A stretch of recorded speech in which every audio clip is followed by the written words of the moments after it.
ቢያገድ ባየው ቤታችን ጌታዬ አመትም አልሞላው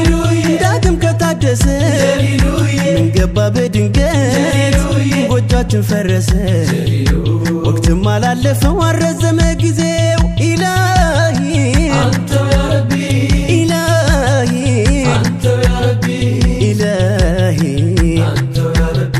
የሙስሊሙን ደስታ ለወጠው ትካዜ